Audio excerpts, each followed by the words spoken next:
Bonjour à tous, cette affaire va faire grand bruit.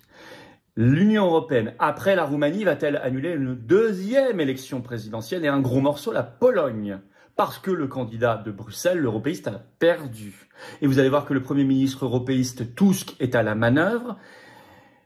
Tout ce qui s'organise, je vais vous expliquer, est déjà profondément antidémocratique. Mais alors, s'ils arrivent à l'annulation, et c'est dans quelques heures qu'on le saura, c'est profondément totalitaire. Mais c'est l'application du fameux BDE, bouclier démocratique européen, bien mal nommé, orwellien, dont je vous ai révélé l'existence en premier sur cette chaîne. Vous voyez cette vidéo comme un carburant formidable pour le Frexit. Parce qu'il faut la destruction de ce truc totalitaire et on ne peut le faire qu'en sortant, qu'en partant. C'est le Frexit.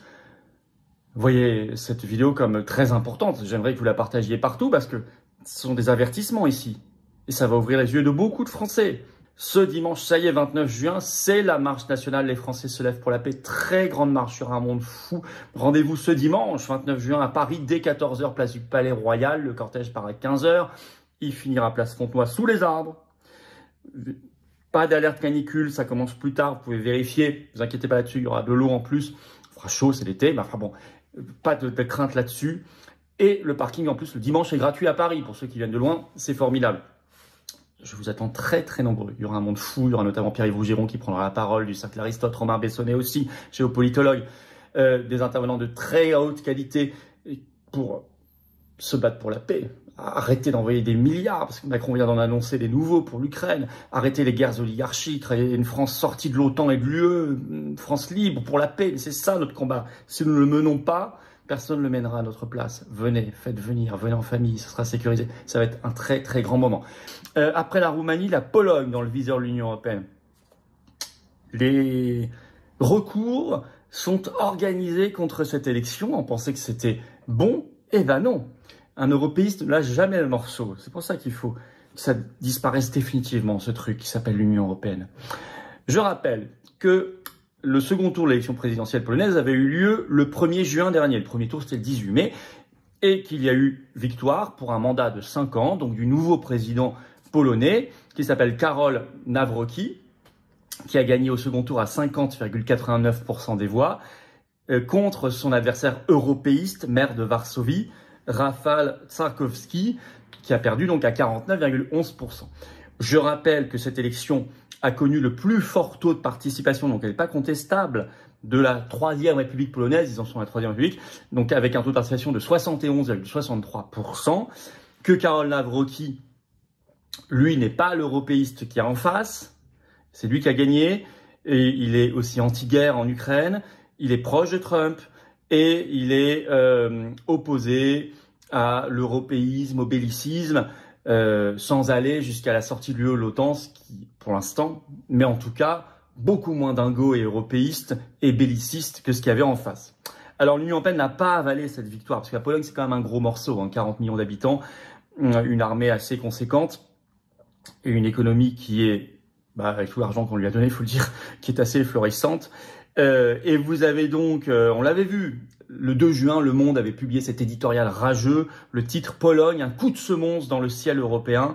Voilà ce qu'il en disait, je vous cite un extrait. « La défaite de M. Trzaskowski, l'européiste, est d'abord un échec, un cauchemar pour le gouvernement Tusk, donc le Premier ministre polonais qui est européiste, eurogaga, au pouvoir depuis les élections législatives d'octobre 2023, dont l'agenda progressiste de rétablissement de l'état de droit était freiné par l'obstruction du président sortant conservateur Duda.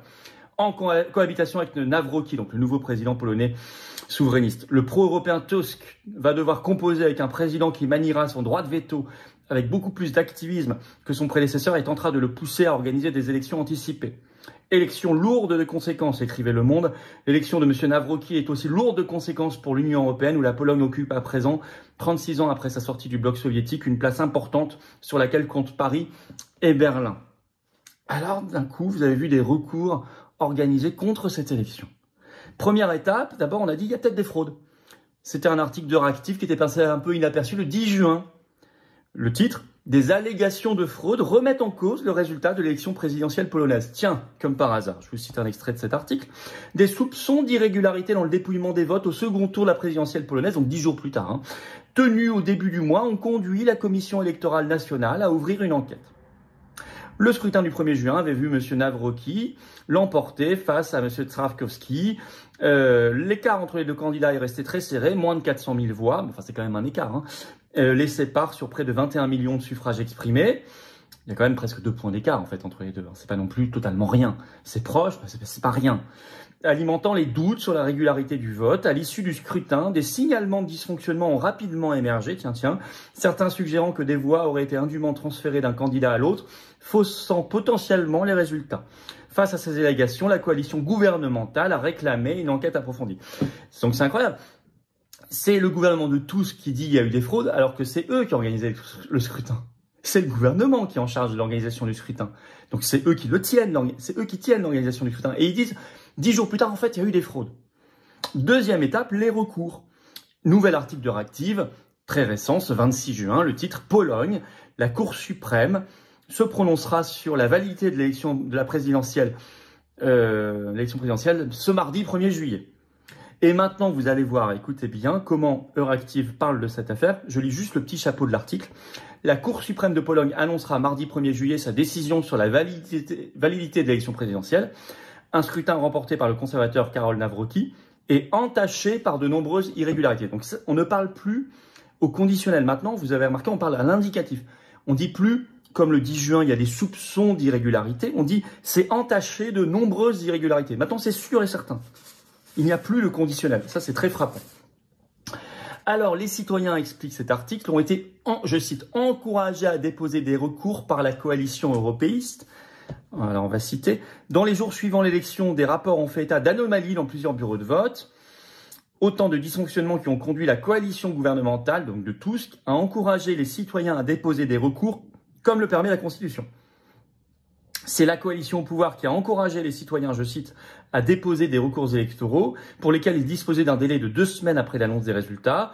En vertu de la Constitution, tout citoyen peut déposer un tel recours.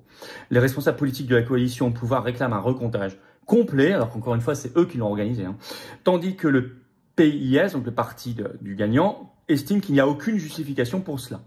La Cour suprême est tenue d'examiner les plaintes, de se prononcer sur la validité de l'élection au plus tard 1 mois après la proclamation des résultats, d'où la date du 1er juillet.